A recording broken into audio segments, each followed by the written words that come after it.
Deep in the water where no fish hang out lives a glum, gloomy swimmer with some ever-present clout. The Hadal Snailfish lives where pretty much nothing else can live, the Hadal Zone. The pressure and temperature of the water alone make it almost impossible for anything with DNA to survive, and that includes just about every living thing, plant or animal. But with some zesty adaptations and a prepper's supply of extra genes, it's all good in the neighborhood here in Life, Death, and Taxonomy.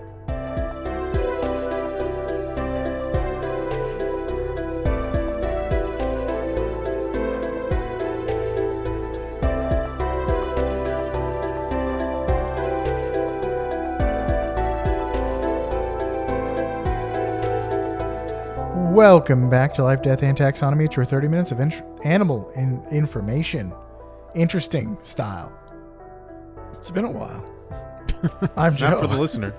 I'm Carlos. And thank you for listening to this episode. Also, a big, huge thank you to Cassie for the creation of our theme song. To hear more of Cassie's music, please search Cassie Michelle on YouTube or Spotify. And thank you to Johanna for the creation of this week's artwork. To check that out, you can visit us at our home on the web at ldtaxonomy.com.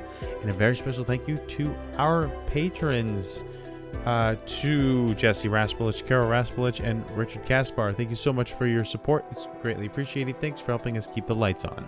And today we're talking about the cousin of an alumni. But more on that later. Yeah, they got an honorary doctorate. Or whatever they gave yes. to, what was it, like Robert Downey Jr.? Dr. Worm. Dr. Worm. Yeah, we've already covered a similar one, but this one popped up on the news. In news speak forever ago, but that was like 6 months ago. But yeah. What are we talking about? We're talking about the Hadal Snailfish. Is it Hadal? To the Mariana snailfish. Hadal? Yeah, I thought it was Hadal. Yeah, it's probably Hadal. Hadal sounds like more like a style of food that's kosher. Halal. Isn't it halal? That's like... Yeah.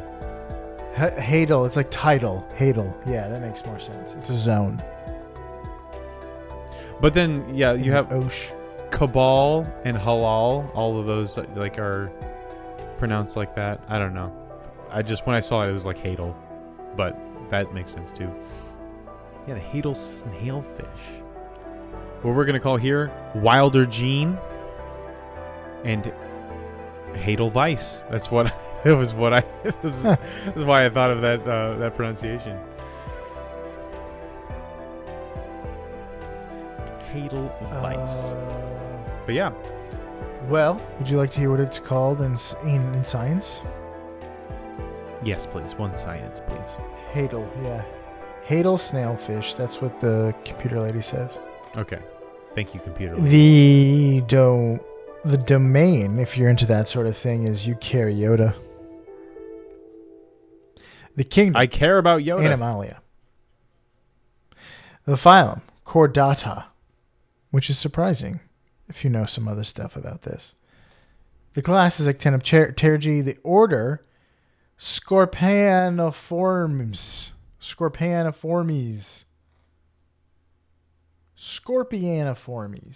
Yeah. The family, Liparidae. The genus is Pseudoliparis. And so far, we have already talked about all of these things, all the way down to the genus. But the species is not Pseudoliparis swiri, which is what we did before. It's Pseudoliparis amblystomoposis. Amblystomopus? No, not stomp. Stomopus, yeah. Stomopsis. Amblystomopsis. Yeah. It's a wonderful phrase. Now that I'm saying it out loud, I'm kind of wishing I had done nitty-gritty nomenclature. But since we're in the business of naming things, it's time for my favorite part of the show, critter groups. The part of the show where I ask you, Joe, a question, and that question is the same every time. What is the name of a group of this animal, or what is the term of venery, or what is the collective noun?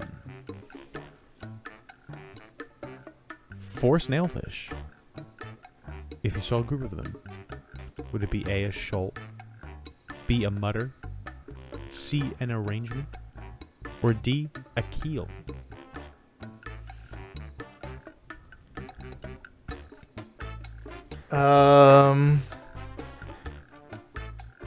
A mutter or a fodder? Me mutter, she was orange, and me fodder, he was green, whatever that Irish folk song. Me mutter. I'm gonna say a shoal. Final answer. That is correct. That's why I wish I wish I'd done nitty gritty nomenclature that time, because pseudo-liparis sounds interesting. But yes, it's a shoal. It's a fish. The fish scientists did not really go whole hog on the terms of venery like the ornithologists have. Maybe they are like me and they realize they are useless. But, well, you gotta have fun with this. Have a little fun with it. Come on. There's so many different kinds of fish, so many different kinds of birds. Group them into their put their little groups and give them team names, you know? But I wanted to point out something we haven't said on the show. And there's a difference between a shoal and a school of fish. A shoal is when there are a bunch of fish of the same species that are hanging out. They're just doing their own thing in the same area. A school is an organized formation of fish. Ah. Not know. So if they're all going the same flock way together. Yeah. It's fish of a scale. School at scale. I don't know. They school at scale. It's scalable schooling. Yeah. You can have lots of schools because you school at scale. But yeah, it's a shoal of snailfish because it's a shoal of fish. And they don't really move in formation, so shoal is the best one. Would you like to know what it looks like? Sure. Well, sightings are rare, since they live pretty far down. If you know anything about Hadal or Hadal, the Hadal zone in the ocean is really far down. It's in the trenches, so it's hard to just go and feast your eyes upon it. You're not going to go see it in an aquarium, but there have been sightings in photographs. The Hadal snailfish looks a lot like the Mariana snailfish, which is what we did before. Its body is generally tadpole-shaped with large, broad pectoral fins on their sides, although it looked like maybe the pectoral fins were a little bit smaller, but that could just be that the pictures they have of it, they were folded in a little bit. I'm not really sure. Snailfish in the family Liparidae have different looks and features depending on the ocean trench they come from. In our case, they're like tan to like whitish, but they might be whitish pink, tan, orange, or brown, depending on the species. The Hadal and Mariana snailfish seem to be a uniform color, but some snailfish are spotted or mottled or striped.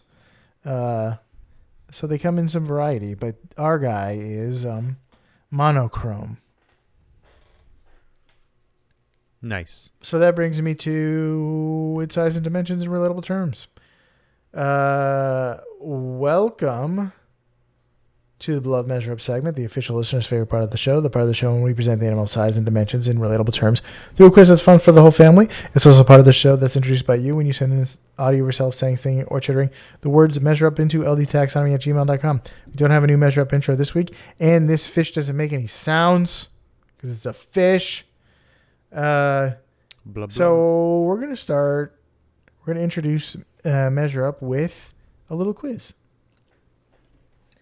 If you get this quiz right, you can earn 5% cash back on your on gas. And by that, I mean you can get 5% towards your nursing school victory. It's a Discover It card. I like it. So, without further ado, the listener's favorite part of the show.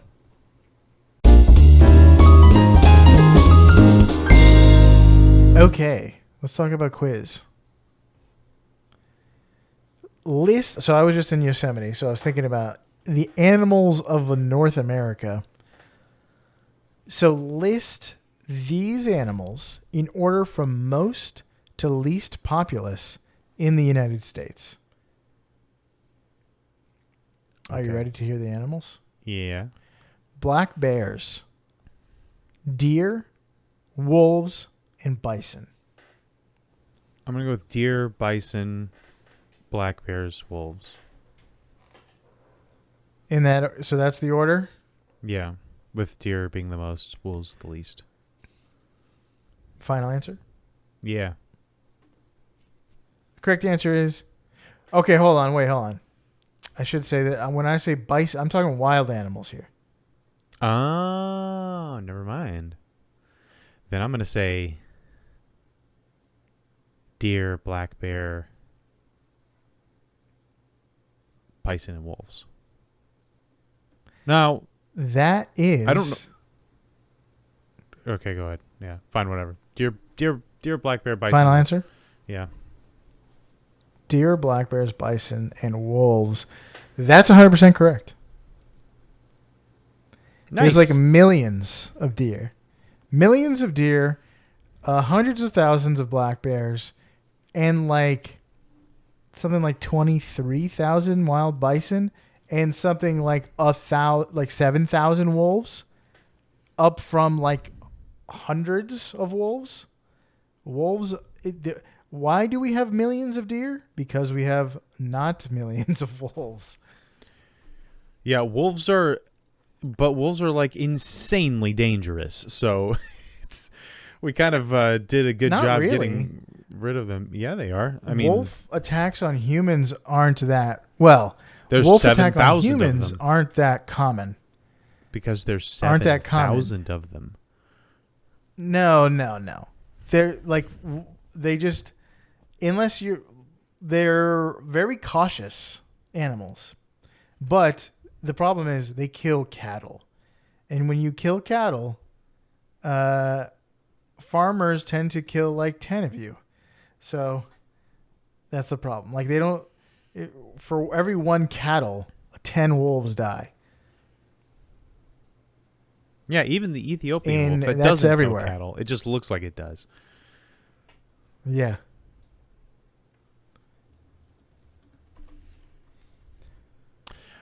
Yeah, cool.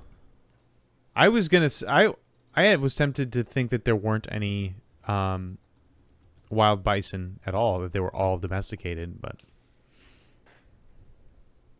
like camels or dromedary camels. Did I lose you? No. Wild attacks not prompted by rabies or inappropriate behavior on the part of the victim are extremely rare when it comes to wolves. Inappropriate behavior. If you're saying a lot of swear words, wolves come for you. if you're dressed immodestly. Yes. If you're talking in class.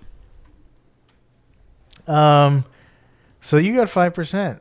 Let's talk length. Nice. They're 8.9 to 28.8 centimeters.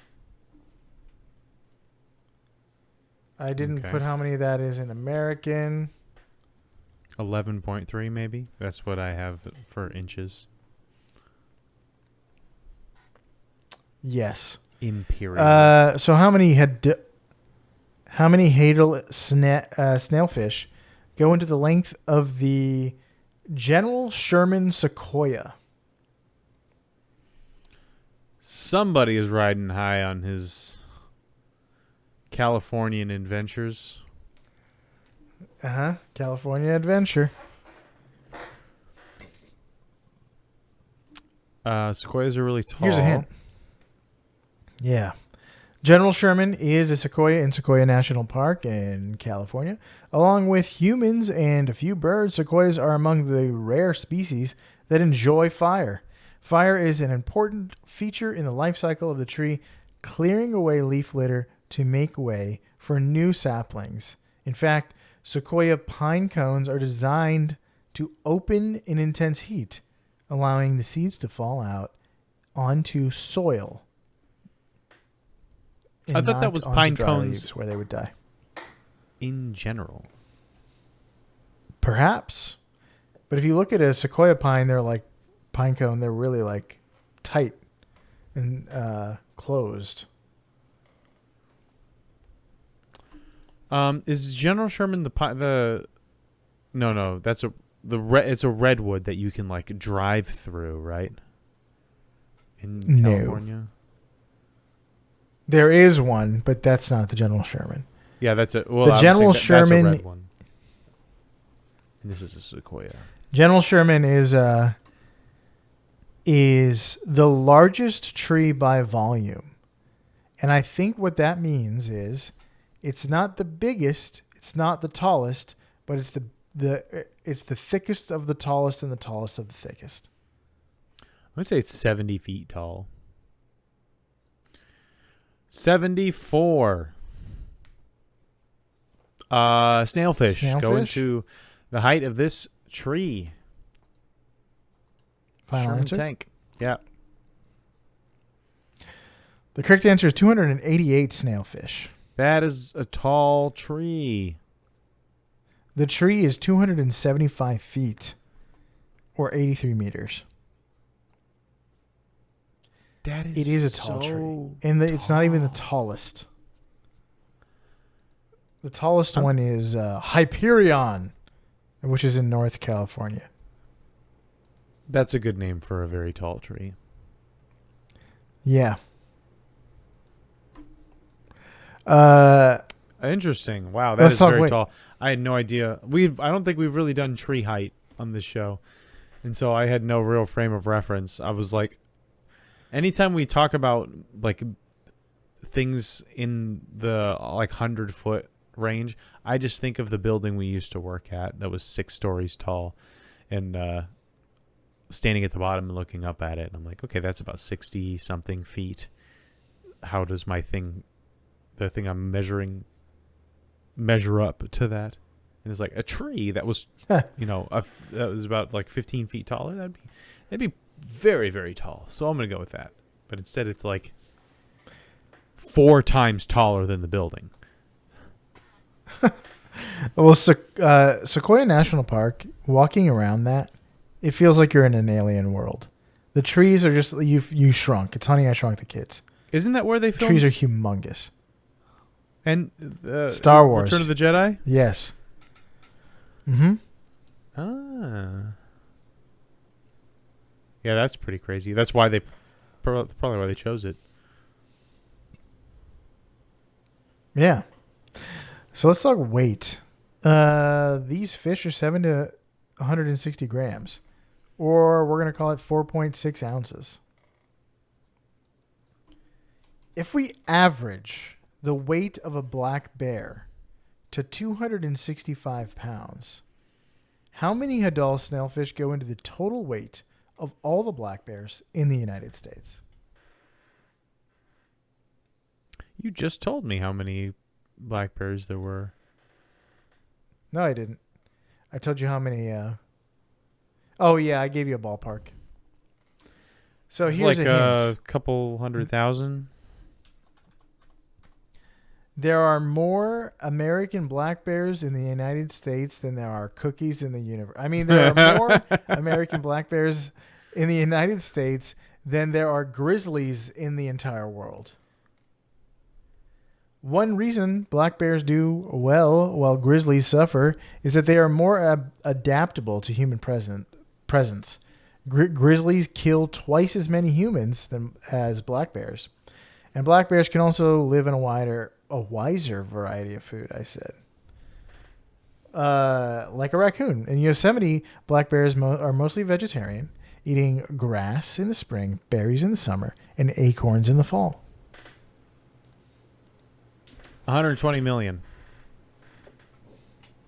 Isn't it kind of adorable to think of a bear getting excited and gorging on a bunch of acorns?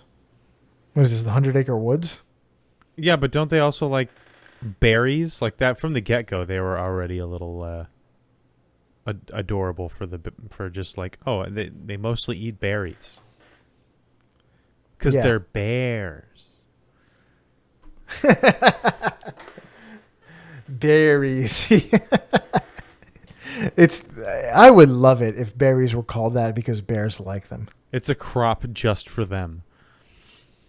They're just little berries. It's like cereal for bears. Berries. Everything's coming up berry. 120 million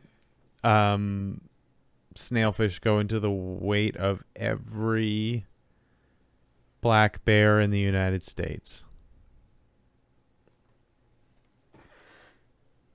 Final answer? Yep. Correct answer is 276,000. Or no, 276 million. Okay. Did I do the math wrong?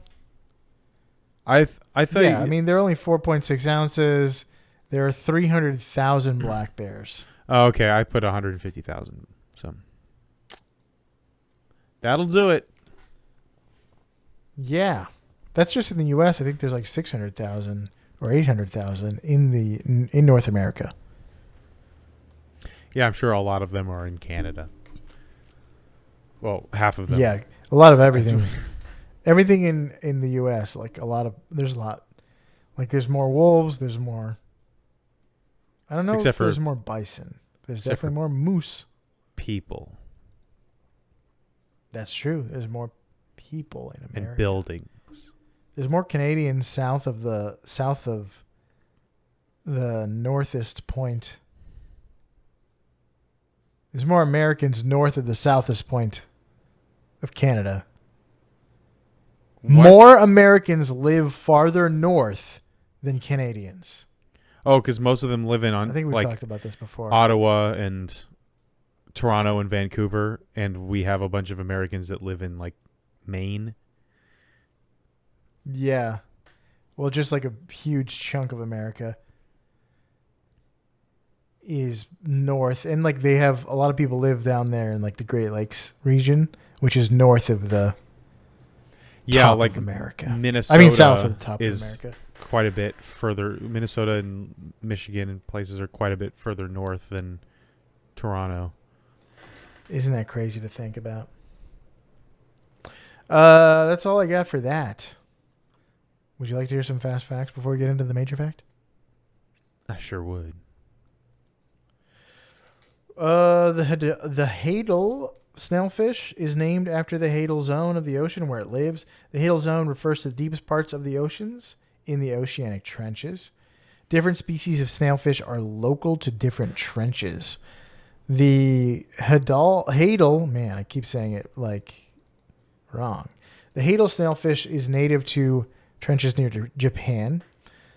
And the Hadal snailfish is apparently first described by Soviet ichthyologist Antony Petrovich Andriyashev in 1955, which is surprising considering how deep the creature is. And like deep sea creatures are generally discovered like in the 90s or last year or something. But by James Cameron. And he no was one else. peeping. Yeah, he's the king of the deep. He's the deacon of the deep. But yeah, I guess this guy Anatoly was peeping down in the deep before a lot of people. Or maybe he just like pulled up a net and found a lump of flesh and said, "I think that might be a fish." This Just snot ball looks like a fish. A puddle of Yeah. of not even scales. In October 2008, British and Japanese researchers found the the snailfish, in extremely deep depths in the Pacific Trench in Japan. For a while, it was considered to be the deepest living fish until it was surpassed by the Mariana snailfish. And there is yet an undescribed species called the ethereal snailfish that is said to be deeper. That doesn't make any Maybe sense we'll do to the me. trifecta and get them all. Why? How do you know that it's there? How do you know that it's a different species if you can't even describe it, if you haven't even seen it? If you've seen it, then you can describe it. If Because maybe they only got a glimpse of it. They weren't sure if it was a new species or something else. Right. They haven't collected a specimen. If you can't name it or describe it or look at it or observe it, then how do you know you're not just looking at a different a different member of the same species? Well, it's not officially described. So whatever it takes to officially describe an animal, maybe they haven't met those criteria, but they think there could be another fish down there. They haven't filled out the "I saw a cool new animal" application. Yeah.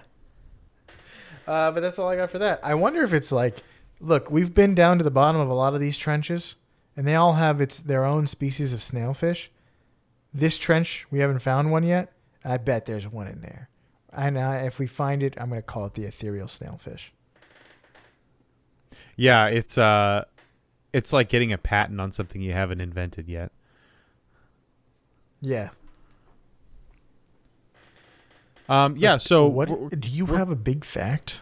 We are calling this very big fact 20,000 Leagues Under the Sea, or really just, in parentheses, like a Fall Out Boy song, just 1.4 leagues. I actually, when I read the book in like elementary school or whatever, or like the abridged version, thank heavens, I thought the book took place at a depth of 20,000 leagues, which now looking at it is 68,000 miles or 359 million feet. It just means that they were under the sea and traveled 20,000 leagues. So that makes a lot more sense. A league is about 3.1 miles. So, like you said, the Hadal snailfish lives very deep in the Hadal zone, which is mostly made up of very deep trenches.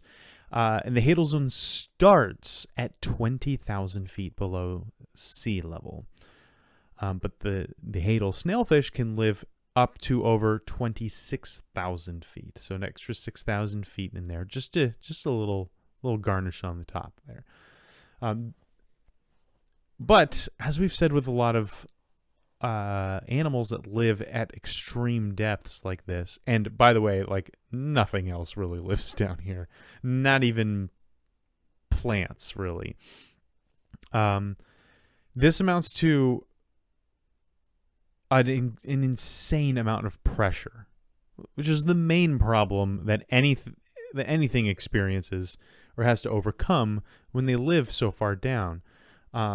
Yes, the water is very cold. Yes, it is. You can't see anything. It's too dark. Yes, Cthulhu is sleeping beneath you, waiting for the day when he's summoned. But those problems pale in comparison to how much water pressure is on you. Like out here in the normal everyday life of being not underwater, we experience 1 atmosphere of pressure. Down there, the Hadal snailfish experiences 812 atmospheres of pressure, which amounts to about 12,000 pounds per square inch. Anything that is not adapted to be down there will turn into a point of singularity. That's not true, but like you will just be crushed. So the things that live down there have to have special adaptations. One of the main adaptations is hydrostatic equilibrium, meaning that the pressure inside of the water and liquids inside your body are the same as outside, which is very good, because if that's different, then you will either explode or implode. But that's not enough, because that pressure is extremely damaging. In fact, it's so much that it's enough to break your DNA.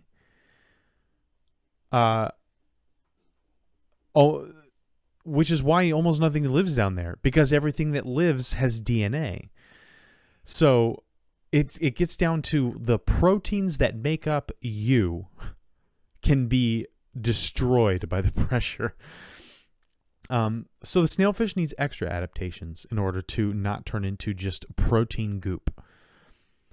So first, it has extra genes to replace the ones that are damaged by the pressure, so it can repair itself, Wolverine style.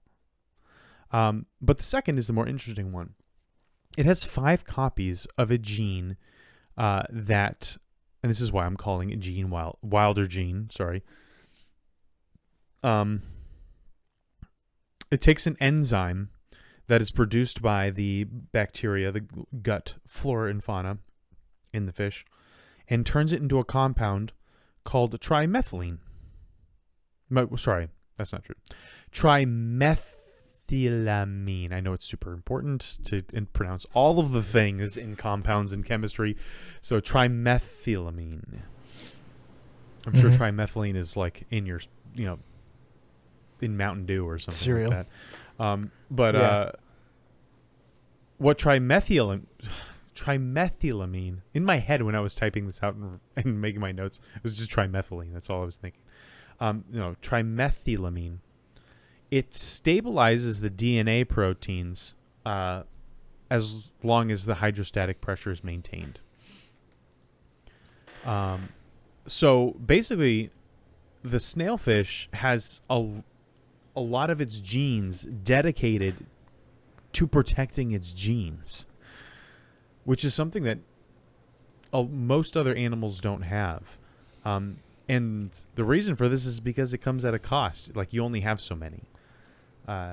And so the snailfish lacks genes for vision, smell, and taste, and instead has copies of genes to keep it alive 26,000 feet below the surface of the ocean. So, but turns out vision, smell, and taste just really aren't that important when you live at the bottom of a trench at the bottom of the ocean.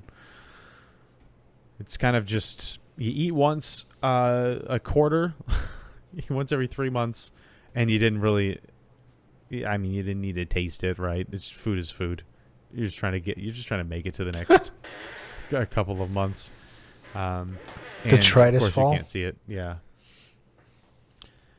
And but to me, it reminded me of the sci-fi spaceships that have like this very odd limited source of power that can only power a couple of things at a time to pull peak capacity. So it's like, divert power from the shields and put them in the thrusters so that we can go faster, or divert them from the thrusters and put them in the photon torpedoes to send an extra explosive package their way, which is not really how electricity works, but it's always fun. But basically, yeah, that's what I was thinking when I was reading about the snailfish. It's like, it divert genes from the eyes and the tongue and the olfactory senses and put them into not dying all the time.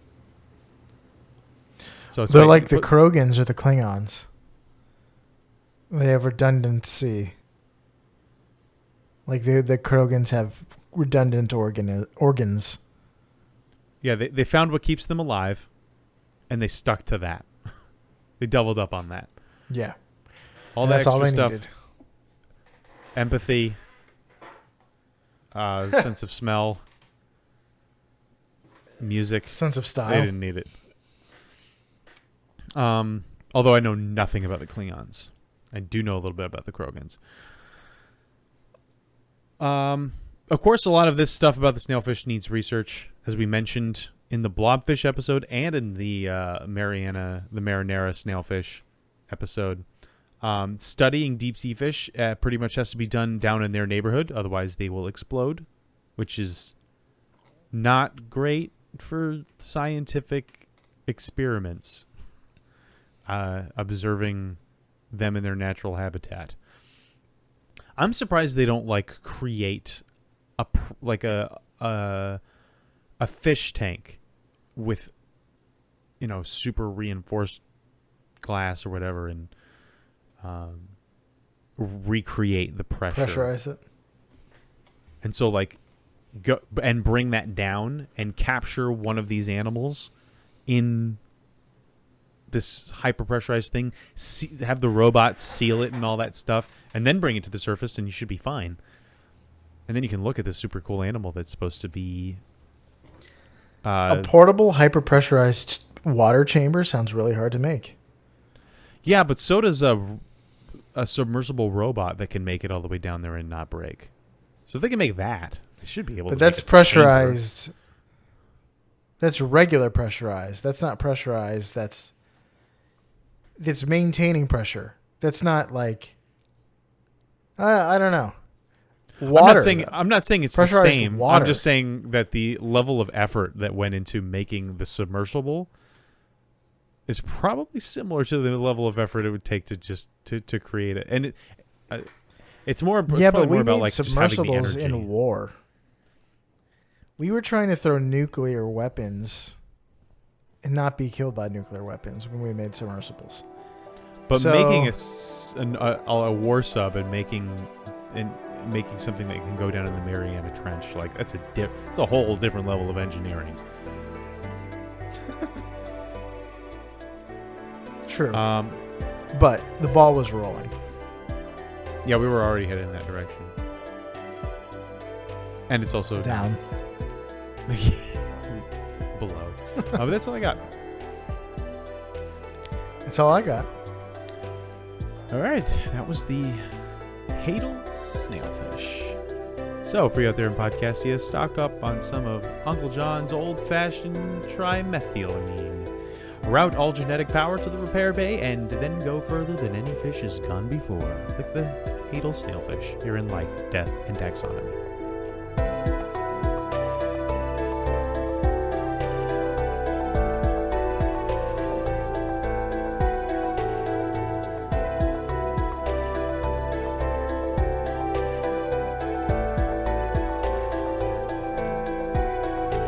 Hey Taxonomy Titans, I just want to remind you that we now have a Patreon. Patrons can see full video episodes and get shoutouts on the show.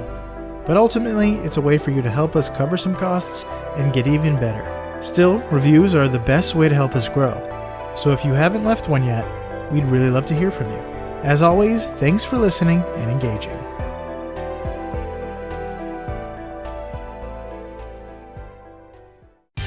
Life, Death, and Taxonomy is my favorite in the world podcast.